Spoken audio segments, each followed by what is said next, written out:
Let's have a look at what faces them then. 229, a long stage, the first half of which is fairly straightforward, but then down it does get a bit lumpy. 3 categorised climbs and a final drag up to the finishing line, not unsubstantial.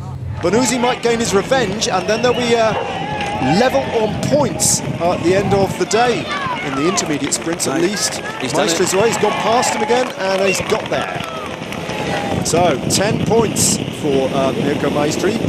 Well, there's the sight we didn't want to see. That's Caleb Ewan on his way home.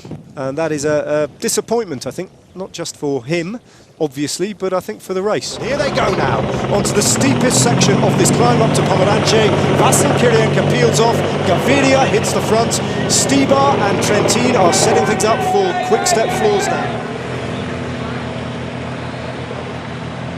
Jungels attacks. And Jungels goes, so they were setting up this is pretty much exactly where Zdenek Stibar attacked as well on the run into Pomarance. This kind of distance out last year, but this time it's Geraint Thomas who reacts well. And there he is, Peter Sagan, and now Thomas goes, another big acceleration within 5 kilometres, and this time it's Jungels who reacts. So these two riders doing all the attacking at the front at the moment. That's a significant gap, Ned. It is indeed. And where's the reaction coming from? It's almost as if at this point they're allowing that group to get away definitively. No one, if they're going to bridge across, it needs to be now, because these 4 will start to reach out in their advantage, and it might become unbridgeable fairly soon. There's only 4 kilometres or just over remaining, and Geraint Thomas has gone off the front of that group, and Castroviejo is looking at Jungels saying, you need to chase, I'm not going to do it.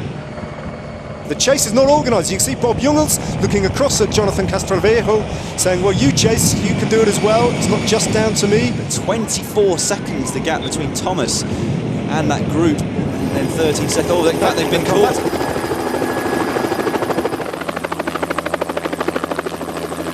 Sorry, forgive me, Dumoulin has decided that he has got the engine and the horsepower to do a bit of damage to these GC rivals. I don't think he's got any realistic chance of catching Geraint Thomas, although don't rule it out. But that's a problem for a number of the other GC riders. He'll be improving his general classification time. He can start to think about his celebration now, Geraint Thomas. No one's going to get to him. Disappointment yesterday in the team time trial for Team Sky, but the Welshman who came to this race in preparation for a possible tilt at the Giro d'Italia has rediscovered his form here and has answered his critics, not just of him, but of Team Sky as well.